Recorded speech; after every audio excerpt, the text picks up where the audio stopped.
The climate crisis is well beyond just reducing GHGs. It's a far greater crisis at this point. If you're just reducing this to a mathematical equation of reducing GHGs in a spreadsheet, you're going to miss the nuances of human rights, Indigenous people's rights, environmental protection, biodiversity loss. We need to be looking back in order to look forward.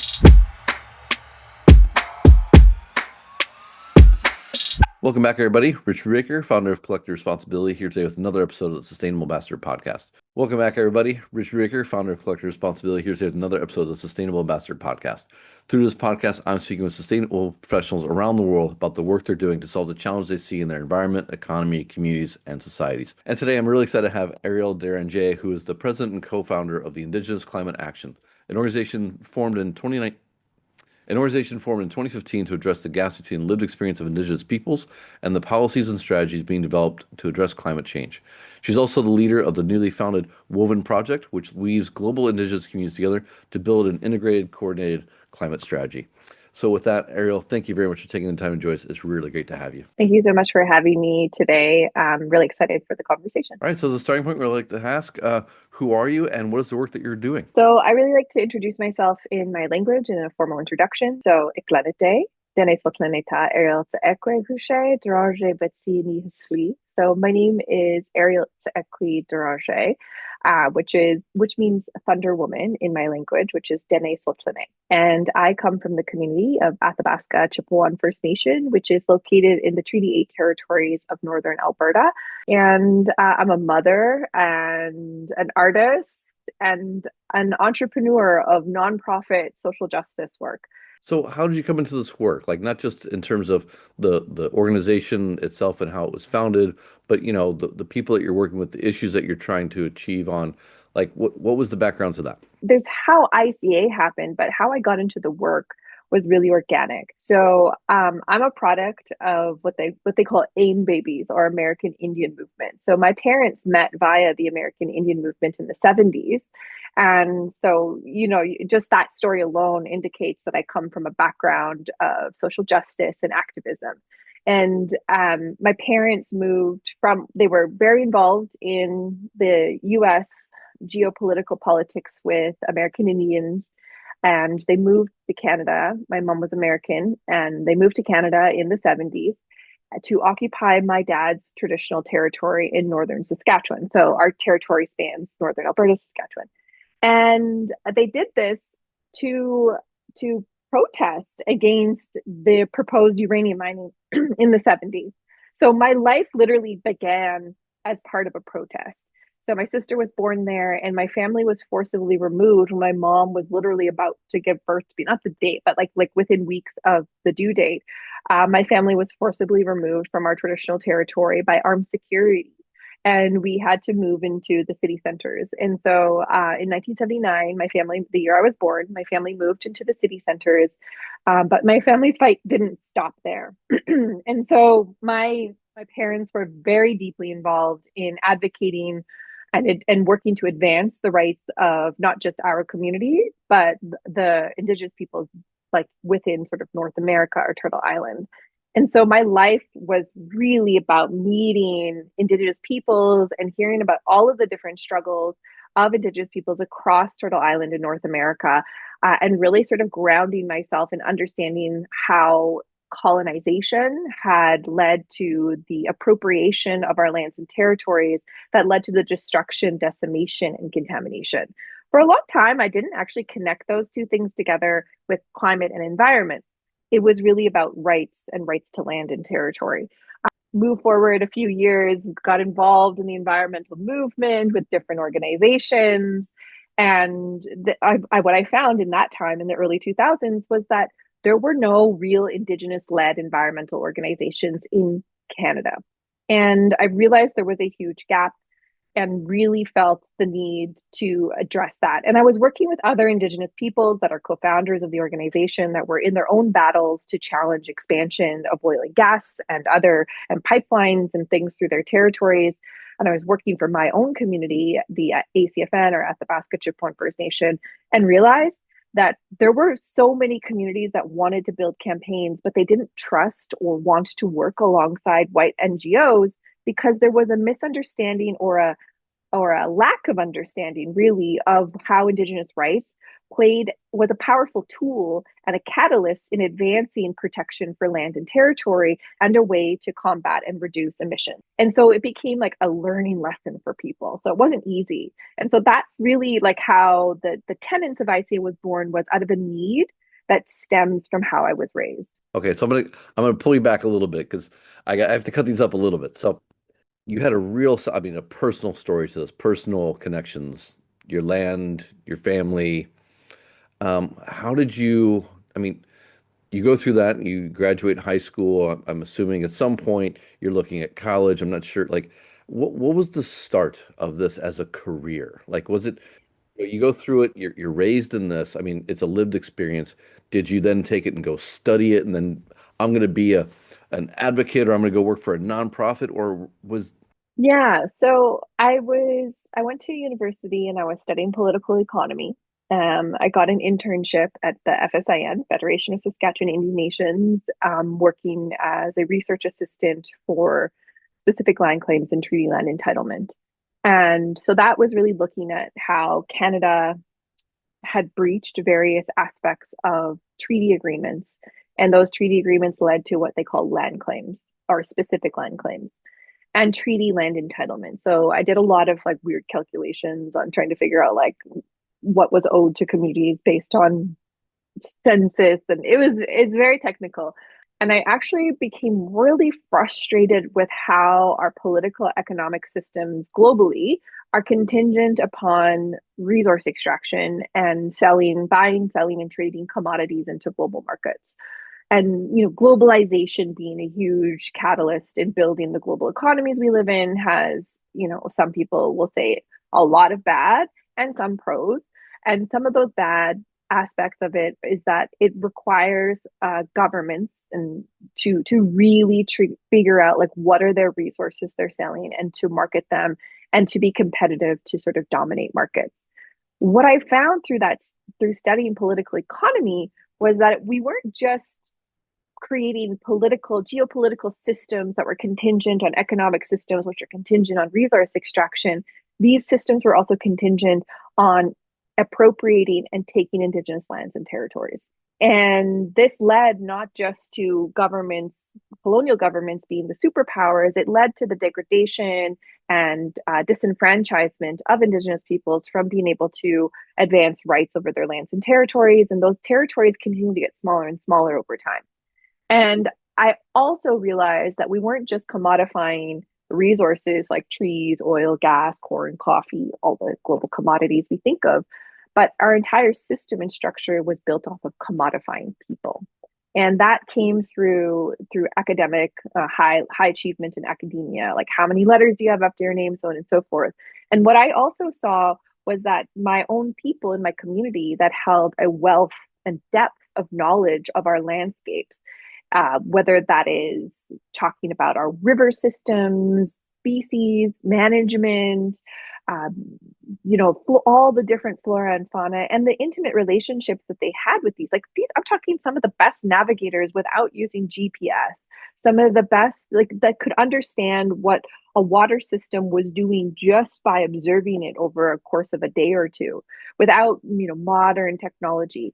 And I realized that the system was devaluing people and it was creating a commodity of how we value people on the planet, which allowed the justification for the appropriation, degradation of those people's rights and territories. And that led to me having this moment of like, I can't contribute to building land claims that the government gets to be judge, jury, and executor over. I need to do something that's bigger than this because my people are not going to have any victories by winning through the courts to say that there was a breach of treaty. What we actually need is for society as a whole to understand how Indigenous rights are not just a rights-based framework, but we actually have knowledge systems and ways of being that have been devalued through colonization. And that was a huge moment for me. And I was quite young actually. I was maybe like 24. And I was also participating at the UN. So I was going to the UN Permanent Forum on Indigenous issues. I got to sit in and listen to the drafting of the UN Declaration on the Rights of Indigenous Peoples and meet Indigenous peoples from all over the world. And that was like a huge that those two things together collided, and I was like, there's got to be something else that can be done. The intersection of indigenous rights, the communities, and then environment and climate. Talk to me about that. Like, I'm really curious. 'Cause, there's a lot of challenges, there's a lot of history, there's a lot of economics and community. I mean, there's a lot of injustice that's happened in the past, but now we're looking at the environmental climate stuff. Is that a problem? Is that an additive catalyst multiplier problem? Like, how do you see it? And what's the work that you're trying to do to address that, maybe integrated to, aligned with, or separated from the past and those challenges? That's also a very good question. I think that the it depends on who you're talking to for this perspective of whether it's an additive or a barrier or a challenge. Some people see Indigenous rights and the intersections with the environmental movement, and particularly with rights to lands and territories, as a barrier to advancing certain things. Because Indigenous rights largely are not about, they're not easily couched within the framework of like climate justice or climate sustainability.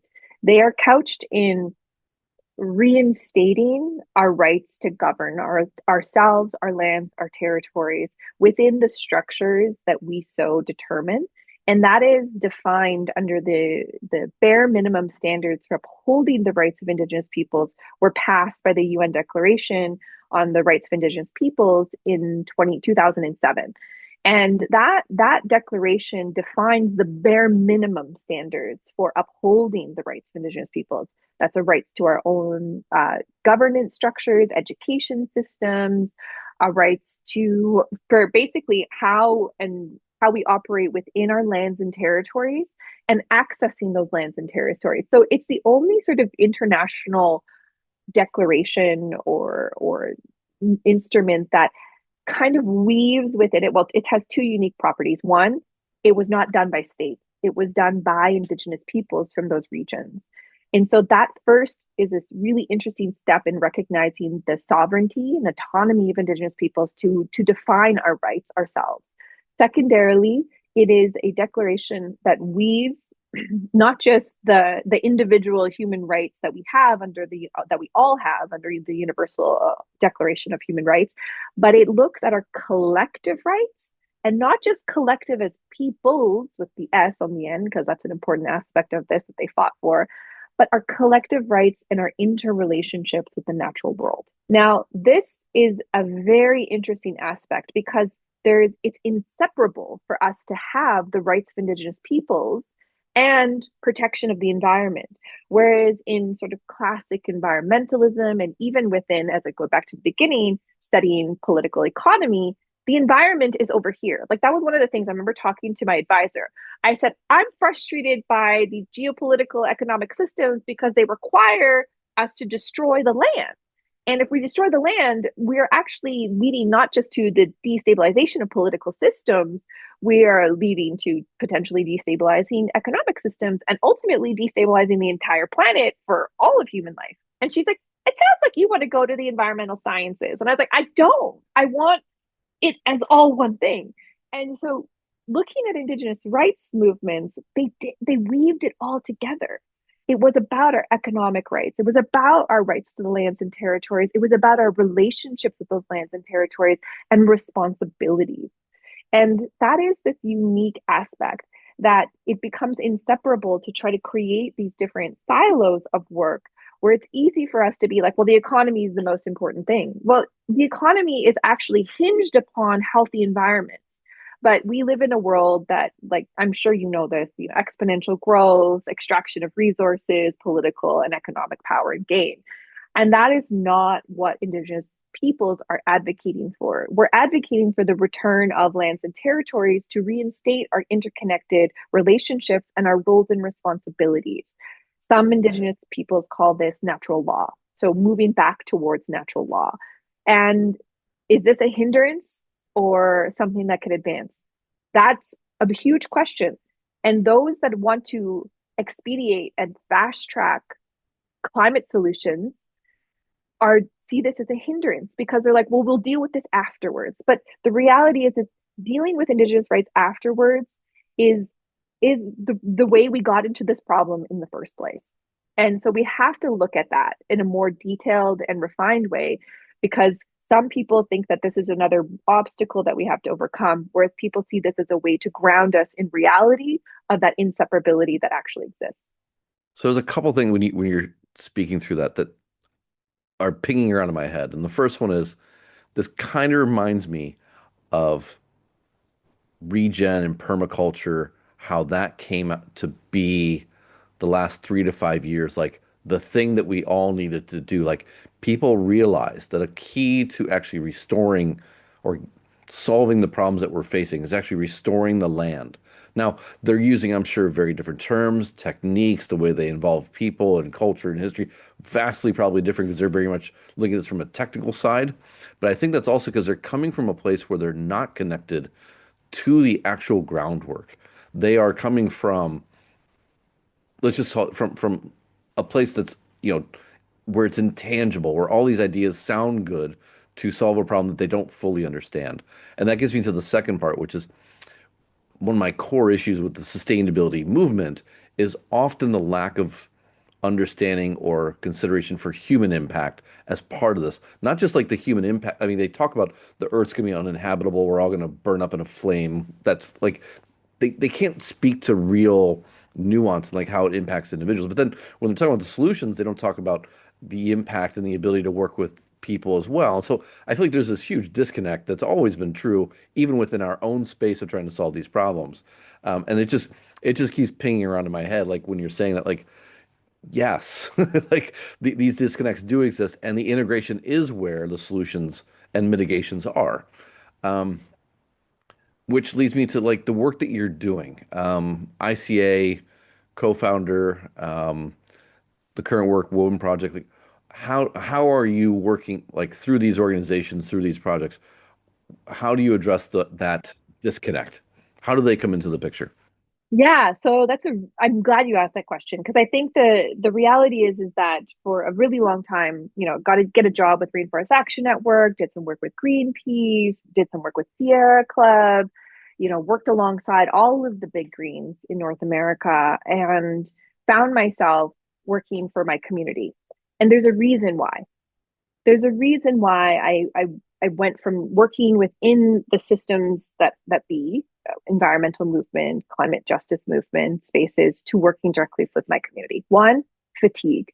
I was tired of trying to explain how Indigenous rights was a tool and not a hindrance, of trying to explain why like land back movements or land rights movements or advancing Indigenous rights was a tool. It felt like hitting my head against a brick wall to try and get the wall down. And I really felt that working for my community, I could bring them into those spaces in a better way. But what I found over the almost 7 years I worked with my community, trying to hold a space of power that was equal to these environmental organizations, was that it was still the same thing. And our community and other Indigenous communities that were in these spaces at the same time as me, we were tools, like literally, we were being treated as tools for these environmental organizations to raise funds, to have credibility. One of the key elements that they said all the time is we want to put a face and like and voices and people to these issues. Like we were literally like we were tokens. We were tokens and tools for these campaigns. And as quickly as the resources and the passion for these campaigns, like what they realized we're not going to win this victory, they would move on to the next one. And for my community, there is no moving on to the next one. There is no stop, like just being like, well, we're not going to win this, so why don't we start talking about saving the whales in the Arctic. For us, there was no way that we could just like give up and move on to something else. What we had to constantly do was shift strategies. And the reality is the strategies for challenging the expansion of the tar sands was the same strategies that my parents were undertaking in the 70s to stop the expansion of uranium mining, which, prior to that, they were trying to stop the expansion of mega hydro development in the 60s, which led to our people being like flooded out, and we were relocated in our own traditional territories. And so there's this long-term struggle that and this cognitive dissonance between the standard environmental movement and Indigenous peoples movements. Whereas those movements are precarious and fickle. They move with funding, they move with passion of EDs and leaders, whereas our communities have issues that are grounded in permanency for advancing our rights and our connections to land. And that led me to being like, what does ICA do then? What is Indigenous climate action? What is the Woven Project? Why are these different? What is our unique value in these movements? And the reality is that Indigenous climate action is not trying to advocate to the colonial state powers that be. We're not trying to get corporations to change their mind. What we're doing is we're empowering communities themselves to see themselves as valuable within those spaces of environmental and climate justice movements, to see those land users, those artisans, those elders, those teachings, those stories, as part of the process to move towards justice, and not as a token, and not as a tool that other people use, but as a way to liberate our communities from the challenges we face on the ground. And that's this unique aspect that an ICA has. And the second piece is that we offer an alternative to Indigenous communities, so they don't have to face that same fatigue of explaining themselves over and over again about why their rights are so important, about why like this is a good avenue to go down. And so this changes the way that people see themselves. And we're empowering people to advance their own sovereignty, their own self-determination for advancing how they see climate justice in their region. And we do that through the creation of tools and resources for communities, by communities. We have education and training, we have webinars, we have opportunities for Indigenous peoples from across diverse regions of so-called Canada and beyond to engage in ways that they can strengthen their own strategies at home to do their own interventions. And we also amplify those interventions in spaces that aren't tokenizing, that advances their struggle independently as opposed to the campaign of an organization. Okay, now, as a white dude, I got to ask a tough question here. Can we look forward through the windshield instead of the rearview mirror and solve this? Or do we need to look back and solve some of those historical issues? And I'm asking this because I see a lot of times where nonprofits of any shape, when you start to mix more than one issue together, it steepens the hill. Because I understand all of that, and I fully appreciate like that history exists, but I'm still trying to figure like if we're going to be focused on solving future issues, what have you found in terms of like I won't say the best path, but also the right path? Like if you solve the historical issues, that could be right. Like don't get me wrong, it's just but is that the quickest? Like I'm not sure how to do that, and I'm curious like how do you look at that, and then how does that shape the work that you're doing? Yeah, it's a really challenging question because I don't know that there is a clean answer to it. There's this question about do we, some people are talking about let's do reparations. We have a whole loss and damage movement that's moving in the international spaces, talking about how we need reparations for climate harms in order to move forward for real climate solutions. And I think that that's true, but I also think that that shouldn't stop us from simultaneously working together to try to advance solutions that are not harming or perpetuating those systems of harm. So, do we address historical wrongdoings as a means to move forward, or do we just move forward in trying to address it? We have to do a little bit of column A and a little bit of column B because we can't move forward unless we understand the past.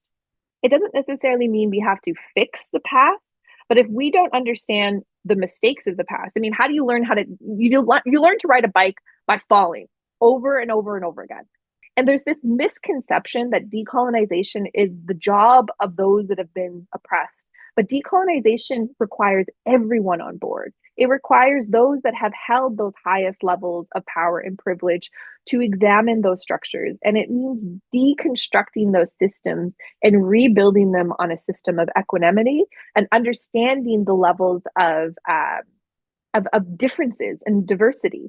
We have been working through these geopolitical systems and globalizations to homogenize humanity, when in the environmental movement all we talk about is biodiversity and the diversity that's necessary for life to thrive on this planet, and yet we're trying to homogenize and flatten humanity into one thing. And I think that this is one of the biggest challenges as Indigenous peoples. A, we've been devalued, and B, we've been flattened. Indigenous peoples are not homogenous. We are incredibly diverse with over 5,000 different unique languages and cultures across 7 sociocultural regions of the world, with different political structures, different governance structures, and ways in which we relate to the natural world and systems. And all of those communities are dealing with the same struggle. How do we fit within a structure that doesn't value interconnections and interrelationships with the natural world, but requires separability? How do we work within a structure that systemically tried to erase us and then work in partnership? The only way to do that is you got to look in the rearview mirror. You got to face those historical challenges, and then you got to move forward in a way that dismantles those structures that cause those problems to build systems that work for everybody. And so, in that vein, what progress are you seeing? And that I'll kind of frame it in the context that I understand, which is 20 years ago, sustainability was very much a Western-led construct that the global South was kind of like it was pushed down on. And that could be at the policy level or that could be at the corporate level, like a headquarters in New York or in Switzerland would say, this is our goals and you're all going to do it, right?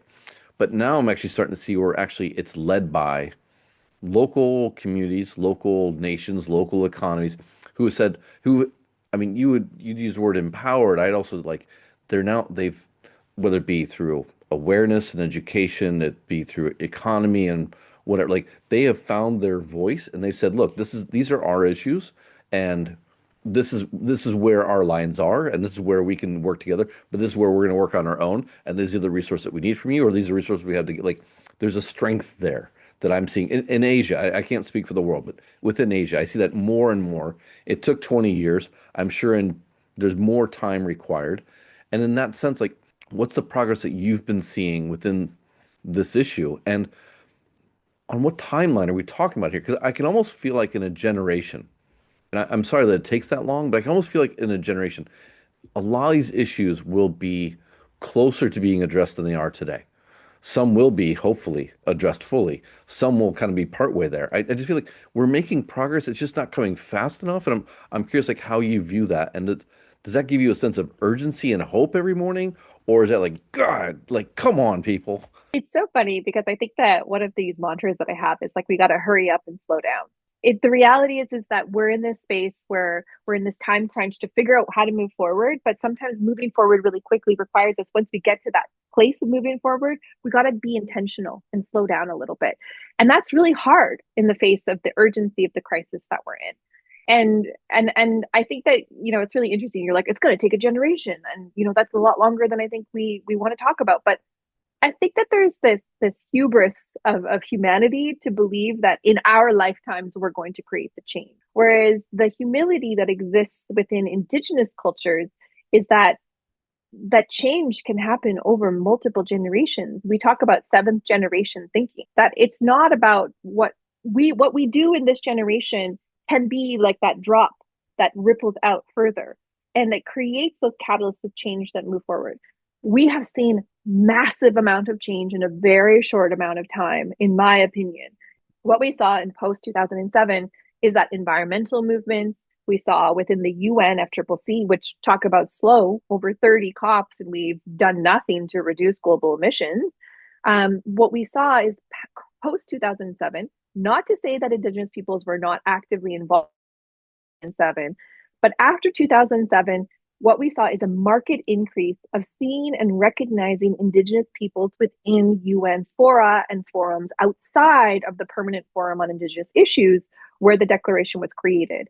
We started to see Indigenous peoples having the rights to their own representation and governance enter into these fora and challenge these structures at the highest level. That rippled down into state level politics, which changed the way local people, Indigenous peoples, saw themselves as being empowered or justified in advancing and pushing for something outside of the structures that we were told for decades, centuries, was our only option. And that moved quickly because it was also expedited by the crisis. Because we're not just in a climate crisis, we're in a meta crisis. The reality is we are polycrisis, meta crisis, whatever you want to call it. We're in crisis upon crisis upon crisis, economic crisis, environmental crisis, a climate crisis, a humanitarian crisis. And they're all kind of one. They're all interconnected with each other and woven together in the same ideological perspectives that Indigenous peoples and cosmology has always stated. And so it's so interesting to sort of like think about those nuances and how one UN declaration, a UN declaration that is unique because it was not created by states, but it was approved and passed by states, could have a catalyzing moment that would expedite advancing Indigenous rights. But as we've now advanced Indigenous peoples and civil society into a space to be able to influence these spaces, we need to slow down, to be intentional, to determine how to do that in a way that is respectful and isn't just consuming those people within a structure that led to the subjugation and oppression of others. And I talk about this in this really interesting analogy or metaphor. Let's say we have two islands. There's two islands. We got Indigenous peoples islands and people cosmovision, and we have colonial ideological systems, the systems that we currently work in. And for centuries, we've been building up this island. It's got all this great infrastructure, big towers, buildings, and this structure continues to get like more and more degraded. And in order to build this, they're constantly like, hey, can we have some of this? We're just going to take a little bit. We're just going to take a little bit. This gets less and less and less. And so suddenly you have this huge structure over here in this little island. And then these people are like, hey, we really need to have more like power and resources. We want to have like development. We want to have, a good quality of life like you all. And they're like, okay, great. Come over here. It is not, let's build this up so that we can be side by side. It is, we'll give you the fifth floor of our big tower and you can do whatever you want with that floor. That's your floor. But it is literally a continuation of assimilation, an absorption into a system that is considered dominant. And this system is constantly being told that it's only there to power this structure. And the last piece that is so challenging is in the movement for Indigenous peoples to say, we want the same things as you. We want the same quality of life. We want all of the sort of advancements and power and all of that you have, but we want it in a different way. They're like, okay, cool. We want to work with you, but you got to build the bridge. Cause like, honestly, we don't know how to work with you guys. We don't even know what you want. So you got to do it all. So the burden of proof for us to prove that we are vital and valuable to their system is there, but it's only to their system. It's to that system, that structure. Indigenous peoples don't want that. What we want is we wanted to be able to develop and build our structures in a way that we are equal to, not absorbed within. This is part of the foundations of the first treaties of Canada and the two Roe Wampum treaties, which is that we are going to be in two canoes going down the river together side by side. We don't have to be all in one boat. We need diversity. We need the diversity to save this planet. And that is the biggest and hardest pill to swallow in a world that's moving towards homogeny and globalization under one system.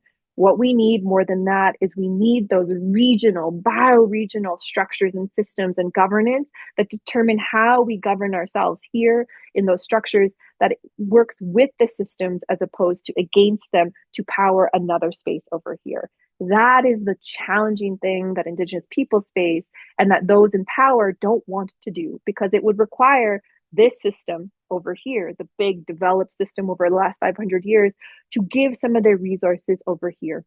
In order for that, because that's what they've done for centuries, is they've taken resources from Indigenous communities to build their system. And now they're saying, hey, and they're like, yeah, we want you to have the same thing as us as long as it's with us, because we don't want to give up any of the stuff we've stolen from you in order for you to build that power. Okay, couple last questions. Through your years as an advocate, engager, convener, what have you learned about effective advocacy and making progress? I think that it progress in this work takes more than one voice and one person. What I've seen have the most power is when communities are unified, when it's not just one community, when it's multiple people moving forward to advance something. The same can be said for work within colonial systems. Like we see legislation pass when multiple parties believe in the power of a bill. But we also see how, as Indigenous peoples, we can't be one community fighting for one issue, fighting against one project or one bill. We have to be unified in our fight to advance a systemic change. But more than that, what I've seen as effective is when you see whole communities. I was really privileged to travel to the Amazon, to Ecuador, and go to the court hearings of the Waroni people as they fought oil concessions in their territory. And they didn't show up with one or two people to come on the stand.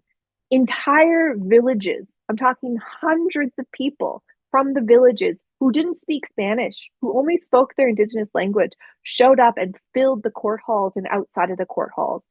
And became impossible to ignore because it became the power of a collective community as opposed to an individual plaintiff. And so individuality is one of those tenets of white supremacy, whereas collectiveness is one of the tenets of Indigenous rights, sovereignty, and self-determination. It is the collective peoples as opposed to the individuals.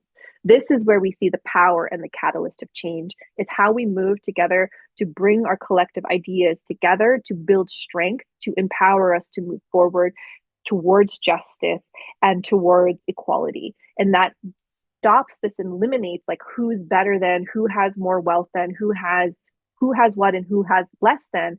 It creates a level of sharing and generosity and humility. And I think that this is it also one of the other tenets that I think has been super powerful is that it's also about not just about humanity.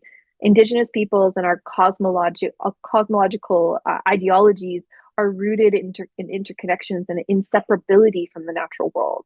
And so my people are caribou people. We have different people from all these different regions that are like mountain people or river people, or they're associated with the flora and the fauna of the places that we exist.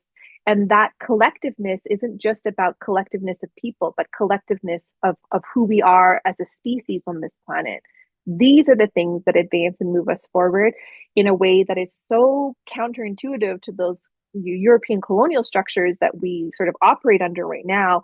And that has become really challenging for our structures, but there's so much power in it. That's when I've seen the challenges of those court cases because the Waroni won. They won. The oil companies lost their concessions.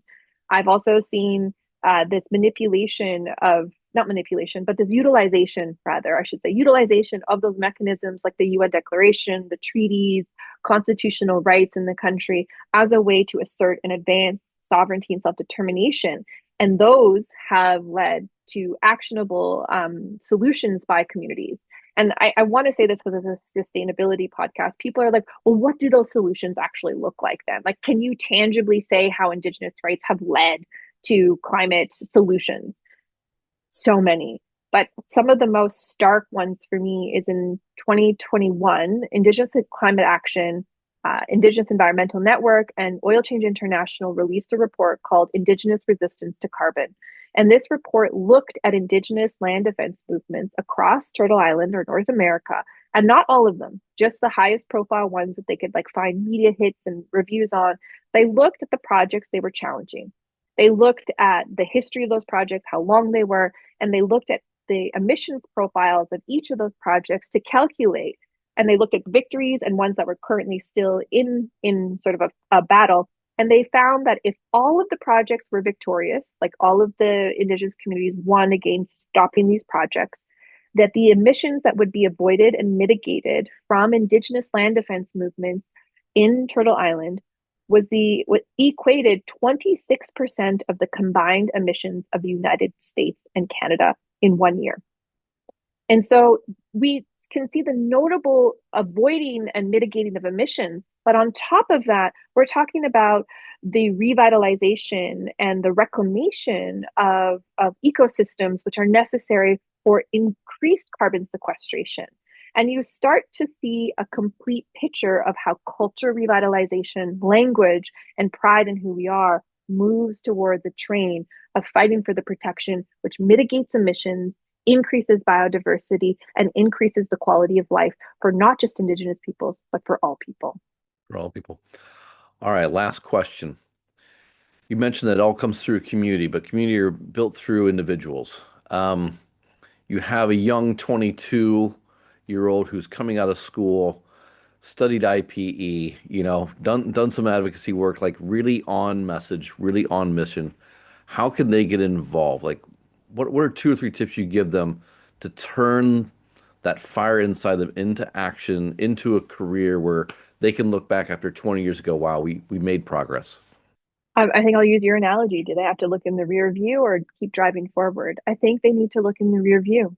They need to look at what kinds of things have happened in the past in order to ensure that the steps that they're driving forward into the future have meaningful and positive impacts on people and the planet. And yes, it takes individuals, but an individual can be broken very easily and really require the collective in order to have the power to move forward. How do they get started? Drive, passion, and community. Like I could not have done any of the work that I've done without the belief of my community. That phone call with my cousin calling me home. Later, I didn't tell these stories, but like talking to the chief of my community who was like, "What are you doing? Why are you protesting all these projects? You're making it really hard for me to have conversations with the government." And me saying, "You know what? I'm not your enemy. I'm not your enemy. I want to be able to work with you. I want what's best for our community." And finding that having to work with my community and not try to be that hero was how my community won. That's how we moved forward to advance our rights and advance the protection of critical habitat for species in our region and so on and so forth. But it requires community. You are not an island. People are not an island. We require community. We require connection to who we are, and we need that humility to ground us. But we also need passion and drive, and we have to be willing to take risks. All people need to be willing to take the risks, to go out on a limb, to remember the past, and to imagine something different for the future. This is the story that needs to be told. And there's so many, we live in an age of information where there is countless tools and resources for us to understand those histories. We can no longer feign ignorance when we live in a world that has access to the amount of information we have. So do your homework, understand the history of whatever, track you're deciding to go down, and really think about who's not at the table, who's not a part of these conversations. That's looking in the rear view. And how do we move forward to ensure that they are? These are some of the greatest sort of examples of that I've seen people change the course of their work. I've met people that were sort of pushing forward what I would call false solutions, solutions that didn't really advance climate justice, that were really heavy on reducing the climate crisis to an emissions reduction framework, because the climate crisis is well beyond just reducing GHGs. It's a far greater crisis at this point. And saying you need to be thinking about how, if you're just reducing this to a mathematical equation of reducing GHGs in a spreadsheet, that you're going to miss the nuances of human rights, Indigenous people's rights, environmental protection, biodiversity loss, so on and so forth.